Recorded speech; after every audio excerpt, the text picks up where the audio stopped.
കഴിഞ്ഞ ദിവസം പ്രവാചകൻ ബെന്യാമിൻ്റെ ചാക്കിനുള്ളിൽ ഒരു സ്വർണപാത്രം ഒളിപ്പിച്ചു വച്ചു. അദ്ദേഹം ബെന്യാമിനെ കൊട്ടാരത്തിൽ നിർത്താൻ വേണ്ടിയായിരുന്നു അങ്ങനെ ചെയ്തത്. പ്രവാചകൻ ശാന്തമായി മറുപടി പറഞ്ഞു, രാജകീയ പാത്രം മോഷ്ടിച്ചതറിഞ്ഞിട്ട് എനിക്കെങ്ങനെ അവനെ വെറുതെ വിടാൻ കഴിയും? അത് പാപമാണ്. സഹോദരന്മാരിൽ മൂത്തവനായ ജൂദ ദുഃഖത്തോടുകൂടി പറഞ്ഞു, ബെന്യാമിനെ തിരികെ കൊണ്ടുവരുമെന്ന് പിതാവിന് ഞങ്ങൾ വാഗ്ദാനം ചെയ്തിട്ടുണ്ട്. എന്റെ പിതാവ് എന്നെ അനുവദിക്കുന്നതുവരെ, അല്ലെങ്കിൽ ബെന്യാമിനെ സ്വതന്ത്രനാക്കുന്നതുവരെ ഞാൻ ഇവിടം വിട്ടു പോവുകയില്ല. ജൂദയെ അവിടെ ഉപേക്ഷിച്ച് സഹോദരങ്ങൾ യാത്രയായി. അയാൾ അവിടെ ബെന്യാമിന്റെ വിധിക്കു വേണ്ടി കാത്തിരുന്നു. ജൂദയുടെ പെരുമാറ്റം വീക്ഷിക്കാൻ പ്രവാചകൻ രഹസ്യമായി ഏർപ്പാട് ചെയ്തു. പ്രവാചകൻ സഹോദരന്മാരുടെ ആത്മാർത്ഥത പരിശോധിക്കുകയായിരുന്നു. അവരുടെ സഹോദരനു വേണ്ടി അവർ മടങ്ങിവരണമെന്ന് അദ്ദേഹം ആഗ്രഹിച്ചിരുന്നു. കുറേ ദിവസം യാത്ര ചെയ്ത ശേഷം സഹോദരന്മാർ അവരുടെ വീട്ടിലെത്തി. പിതാവേ, അങ്ങയുടെ മകൻ മോഷ്ടിച്ചു, ഒരു സഹോദരൻ പറഞ്ഞു. വൃദ്ധനായ ആ പ്രവാചകൻ ആശയക്കുഴപ്പത്തിലായി. അവർ എന്താണ് അർത്ഥമാക്കിയതെന്ന് അദ്ദേഹത്തിന് മനസ്സിലായില്ല. സംഭവിച്ചതെന്തെന്ന് വിശദീകരിക്കാൻ അദ്ദേഹം അവരോട് പറഞ്ഞു. കൊട്ടാരത്തിൽ ഒരു വിരുന്ന് നൽകപ്പെട്ടതും ധാന്യങ്ങൾ കിട്ടിയതും ബെന്യാമിന്റെ ചാക്കിൽ നിന്നും രാജാവിന്റെ സ്വർണ്ണക്കപ്പ് കണ്ടെത്തിയതുമെല്ലാം സഹോദരന്മാർ അദ്ദേഹത്തോട് വിവരിച്ചു കൊടുത്തു. പ്രവാചകൻ അവരുടെ കഥ കേട്ടപ്പോൾ അതിൽ ദൈവത്തിന്റെ കൈ ഉണ്ടെന്നും അല്ലാഹു നബിയെ പരീക്ഷിക്കുന്നതാണെന്ന് അദ്ദേഹത്തിന് അറിയാമായിരുന്നു. അല്ലെങ്കിൽ അദ്ദേഹത്തിന്റെ പുത്രന്മാരിൽ 2 പേരെക്കുറിച്ചോർത്ത് അദ്ദേഹത്തിന് കഷ്ടപ്പെടേണ്ടി വരില്ലായിരുന്നു. ഒരുപക്ഷെ അല്ലാഹു 2 പേരെയും എനിക്ക് തിരികെ തരുമായിരിക്കും. തീർച്ചയായും അല്ലാഹു സർവശക്തനും യുക്തിമാനുമാകുന്നു. പ്രാർത്ഥനയിൽ ആശ്വാസം കണ്ടെത്തിയ അദ്ദേഹം വിശ്വാസവും സഹിഷ്ണുതയും ബലപ്പെടുത്തി. പ്രവാചകൻ തന്റെ മകൻ യൂസഫിന്റെ നഷ്ടം മൂലം വർഷങ്ങളോളം കരഞ്ഞു. ഇപ്പോൾ അദ്ദേഹം ബെന്യാമിനു വേണ്ടിയും കരയുന്നു. അനേക വർഷങ്ങൾ വിലപിച്ച ശേഷം പ്രവാചകന് ഇപ്പോൾ കാഴ്ച നഷ്ടപ്പെട്ടു. പിതാവേ, എന്തിനാണ് താങ്കൾ എപ്പോഴും ഇങ്ങനെ വിഷമിക്കുന്നത്? പുത്രന്മാർ അദ്ദേഹത്തോട് ചോദിച്ചു. എന്റെ ദുഃഖവും വിഷമവും ഞാൻ അല്ലാഹുവിനോട് വിശദീകരിക്കുന്നു. നിങ്ങൾക്ക് അറിയാത്തത് ഞാൻ അല്ലാഹുവിങ്കൽ നിന്ന് അറിയുന്നുണ്ട്, പ്രവാചകൻ പറഞ്ഞു. അദ്ദേഹം വീണ്ടും തന്റെ പുത്രന്മാരോട് ഈജിപ്തിലേക്ക് പോകാൻ ആവശ്യപ്പെട്ടു. അദ്ദേഹത്തിന് പ്രതീക്ഷ നഷ്ടപ്പെട്ടിട്ടില്ലായിരുന്നു.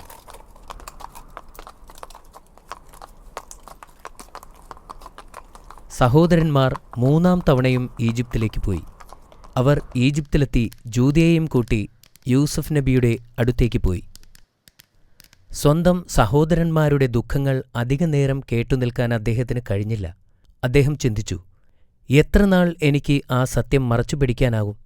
എന്റെ പിതാവിനെ കാണാതെ എത്രനാൾ എനിക്ക് കഴിയാനാവും? അദ്ദേഹം അവരോട് ചോദിച്ചു, നിങ്ങളുടെ അറിവില്ലായ്മ കൊണ്ട് യൂസഫിനോടും അവന്റെ സഹോദരനോടും നിങ്ങൾ ചെയ്തതെന്താണെന്ന് നിങ്ങൾക്കറിയുമോ? തങ്ങൾക്കും യൂസഫ് നബിക്കും മാത്രം അറിയാവുന്ന രഹസ്യമാണതെന്ന് സഹോദരന്മാർക്ക് അറിയാമായിരുന്നു. അവർ ചോദിച്ചു, താങ്കൾ ഞങ്ങളുടെ സഹോദരൻ യൂസഫാണോ? അതെ, ഞാൻ യൂസഫാകുന്നു. അദ്ദേഹം പറഞ്ഞു, ബെന്യാമിൻ എന്റെ സഹോദരനാണ്. അല്ലാഹു ഞങ്ങളോട് ഔദാര്യം കാണിച്ചിരിക്കുന്നു. ആര് അല്ലാഹുവിനോട് ഭക്തിയുള്ളവരും ക്ഷമയുള്ളവരുമാകുന്നുവോ അല്ലാഹു അവർക്ക് പ്രതിഫലം നൽകുക തന്നെ ചെയ്യും. സഹോദരന്മാർ ഭയന്നു വിറച്ചു. എന്നാൽ യൂസഫ് നബി അവരെ ആശ്വസിപ്പിച്ചു. അവർ പറഞ്ഞു, ഞങ്ങൾ പാപം ചെയ്തവരാണ്. അല്ലാഹു നിങ്ങൾക്ക് പുറത്തു തരട്ടെ. പ്രവാചകൻ പറഞ്ഞു, അവൻ പരമകാരുണികനും കരുണാനിധിയുമാകുന്നു. പല ഉത്തരവാദിത്വങ്ങളും തനിക്കുണ്ടായിരുന്നതിനാൽ അദ്ദേഹത്തിന് ഈജിപ്റ്റ് വിട്ട് പോകുവാൻ സാധ്യമല്ലായിരുന്നു. അതുകൊണ്ടുതന്നെ അവരുടെ കയ്യിൽ അദ്ദേഹത്തിന്റെ ഒരു കുപ്പായം കൊടുത്തുകൊണ്ട് പറഞ്ഞു, നിങ്ങൾ എന്റെ ഈ കുപ്പായം കൊണ്ടുപോയിട്ട് എന്റെ പിതാവിന്റെ മുഖത്ത് തടവുക. അദ്ദേഹത്തിന് കാഴ്ച ലഭിക്കും. പിന്നെ കുടുംബവുമായി ഇങ്ങോട്ട് വരിക. സഹോദരന്മാർ അത് സമ്മതിച്ചു. അവർ കാനാനിലേക്ക് പോയി. യാത്രാസംഘം കാനാനിലെത്തിയപ്പോൾ തന്നെ യാക്കൂബ് നബിക്ക് തന്റെ മകൻ യൂസഫ് നബിയുടെ സുഗന്ധം വായുവിലൂടെ ലഭിച്ചു. അദ്ദേഹം പെട്ടെന്ന് എഴുന്നേറ്റ് തന്റെ പുത്രന്മാരുടെ ഭാര്യമാരുടെ അടുത്തേക്ക് പോയി. യാക്കൂബ് നബി തന്റെ മുറിയിൽ നിന്നും പുറത്തിറങ്ങിയിരിക്കുന്നു. മൂത്ത മകന്റെ ഭാര്യ പറഞ്ഞു, ഇന്ന് നിങ്ങൾക്ക് എന്തുപറ്റി? മറ്റേയാൾ ചോദിച്ചു. എനിക്ക് യൂസഫിന്റെ സുഗന്ധം വായുവിലൂടെ ലഭിച്ചു, പ്രവാചകൻ മറുപടി പറഞ്ഞു. അവർക്ക് യാതൊരു പ്രത്യാശയുമില്ലെന്ന് പറഞ്ഞ് അദ്ദേഹത്തെ തനിച്ചുവിട്ടു. ആ രാത്രിയിൽ നോമ്പു തുറക്കുവാനായി അദ്ദേഹം ഒരു ഗ്ലാസ് പാൽ ആവശ്യപ്പെട്ടു. പുത്രന്മാർ സമീപത്തെത്താറായപ്പോൾ പ്രവാചകൻ അല്ലാഹുവിനോട് പ്രാർത്ഥിക്കുകയായിരുന്നു. അവർ വീടിനടുത്തെത്തിയപ്പോൾ പ്രവാചകൻ പുറത്തേക്ക് വന്നു. അവരോട് ചോദിച്ചു, ഞാൻ യൂസഫിന്റെ സുഗന്ധം വായുവിലറിയുന്നു. ഇത് സത്യമാണോ അതോ തോന്നലാണോ? അങ്ങ് തീർച്ചയായും തെറ്റിദ്ധരിക്കപ്പെട്ടിരിക്കുന്നു എന്ന് ഭാര്യമാരിൽ ഒരാൾ പറഞ്ഞു. പക്ഷെ പ്രവാചകൻ പറഞ്ഞത് സത്യമായിരുന്നു. അനന്തരം ആ സന്തോഷവാർത്തയുമായി അവരെത്തി. അവർ ആ കുപ്പായം അദ്ദേഹത്തിന്റെ മുഖത്ത് വച്ചു കൊടുത്തു. അത്ഭുതം! കുപ്പായം മുഖത്ത് വച്ച ഉടനെ തന്നെ യാക്കൂബ് നബിക്ക് കാഴ്ച തിരിച്ചു കിട്ടി. സഹോദരന്മാർ അവരുടെ തെറ്റുകൾ തിരിച്ചറിഞ്ഞു. ഞങ്ങൾ പാപങ്ങൾ ചെയ്തുപോയി, ഞങ്ങളുടെ പ്രവൃത്തിയിൽ ഞങ്ങൾ ക്ഷമ ചോദിക്കുന്നു.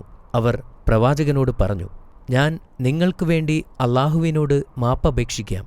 അവൻ ഏറെ പൊറുക്കുന്നവനും പരമകാരുണ്യവാനുമാണ്. തുടർന്ന് പ്രവാചകൻ തന്റെ മകനെ കാണാനായി ഈജിപ്തിലേക്ക് പോയി. യൂസഫ് നബി അദ്ദേഹത്തെ സന്തോഷത്തോടെ സ്വീകരിച്ചു. പിന്നെ യൂസഫ് നബി തന്റെ പിതാവിനെ സിംഹാസനത്തിലിരുത്തി. പ്രവാചകന്റെ സന്തോഷത്തിന് അതിരില്ലായിരുന്നു. അദ്ദേഹത്തിന്റെ പിതാവും സഹോദരന്മാരും യൂസഫ് നബിയുടെ മുമ്പിൽ പ്രണാമം ചെയ്തു. യൂസഫ് നബി പറഞ്ഞു, ഇതായിരുന്നു ഞാൻ ചെറുപ്പമായിരുന്നപ്പോൾ കണ്ട സ്വപ്നം. 11 നക്ഷത്രങ്ങളും സൂര്യനും ചന്ദ്രനും എനിക്കു മുൻപിൽ സാഷ്ടാംഗം പ്രണമിക്കുന്നു. എന്റെ നാഥൻ അത് എനിക്ക് യാഥാർത്ഥ്യമാക്കി തന്നിരിക്കുന്നു. പിന്നീട് പ്രവാചകൻ തന്റെ കുടുംബത്തെ ഈജിപ്തിൽ താമസിപ്പിക്കുന്നതിനു വേണ്ടി രാജാവിനെ കണ്ട് അനുവാദം ചോദിച്ചു. രാജാവിന് വലിയ സന്തോഷമായി. കാരണം പ്രവാചകൻ ആ രാജ്യത്തിന് വലിയൊരു മുതൽക്കൂട്ടായിരുന്നു. മഹത്തായ ശക്തിയും ഉത്തരവാദിത്വവും പ്രവാചകനെ അല്ലാഹുവിൽ നിന്നും വ്യതിചലിപ്പിച്ചില്ല. അദ്ദേഹം എല്ലായ്പ്പോഴും അല്ലാഹുവിനെ ഓർക്കുകയും ആരാധിക്കുകയും ചെയ്തു. അദ്ദേഹം ഒരു രാജാവിനെപ്പോലെ ജീവിക്കാൻ ആഗ്രഹിച്ചിരുന്നില്ല. അദ്ദേഹം അല്ലാഹുവിന്റെ അടിമയായി നീതിമാന്മാർക്കിടയിൽ ജീവിക്കാനാണ് ആഗ്രഹിച്ചിരുന്നത്. യൂസഫ് നബി തന്റെ മരണസമയത്ത് തന്റെ പൂർവികന്മാർക്കൊപ്പം അടക്കം ചെയ്യാനായി തന്റെ സഹോദരന്മാരോട് ആവശ്യപ്പെട്ടു. അങ്ങനെ അദ്ദേഹം വഫാത്തായപ്പോൾ ഈജിപ്തിൽ നിന്ന് എടുക്കപ്പെടുന്നതിന് അനുയോജ്യമായ സമയം വരെ അദ്ദേഹത്തിന്റെ ശരീരം സൂക്ഷിച്ചുവച്ചു. അദ്ദേഹം 140-ാം വയസ്സിൽ വഫാത്തായെന്ന് പറയപ്പെടുന്നു. മാഷാ അല്ലാ, അത് വളരെ നല്ല കഥയായിരുന്നു. നീ ഇപ്പോൾ ചോദ്യങ്ങൾക്കായി തയ്യാറാണോ? തയ്യാറാണ്. ശരി, പറയൂ. യാക്കൂബ് നബി തന്റെ മകൻ വരുന്നതായി അറിഞ്ഞതെങ്ങനെയാണ്? യൂസഫ് നബി തന്റെ കുപ്പായം സഹോദരന്മാരുടെ അടുത്ത് കൊടുത്തുവിട്ടു. അവർ സഞ്ചരിച്ചിരുന്നപ്പോൾ യാക്കൂബ് നബി പ്രാർത്ഥനയിലായിരുന്നു. അപ്പോൾ അദ്ദേഹത്തിന് യൂസഫ് നബിയുടെ സുഗന്ധം വായുവിലൂടെ ലഭിച്ചു. മാഷാ അല്ലാ, അത് ശരിയായ ഉത്തരമാണ്. യാക്കൂബ് നബിക്ക് തന്റെ കാഴ്ച തിരിച്ചു കിട്ടിയത് എങ്ങനെയാണെന്ന് നിനക്കറിയാമോ? യൂസഫ് നബിയുടെ കുപ്പായം മുഖത്ത് വെച്ചപ്പോഴാണ് യാക്കൂബ് നബിക്ക് കാഴ്ച തിരിച്ചു കിട്ടിയത്. അതും ശരിയാണ് അമീർ. ഇനി അവസാനത്തെ ചോദ്യത്തിന് നീ തയ്യാറാണോ? എവിടെ വച്ചാണ് യൂസഫ് നബി വഫാത്തായത്? അദ്ദേഹത്തിന്റെ 110-ാം വയസ്സിൽ ഈജിപ്തിൽ വച്ച്. ഉത്തരം വളരെ ശരിയാണ്. ഇന്നത്തേക്ക് ഇത്രയും മതി. അടുത്ത ദിവസം മറ്റൊരു പ്രവാചകന്റെ കഥ പറഞ്ഞു തരാം. Good night Ameer. Good night.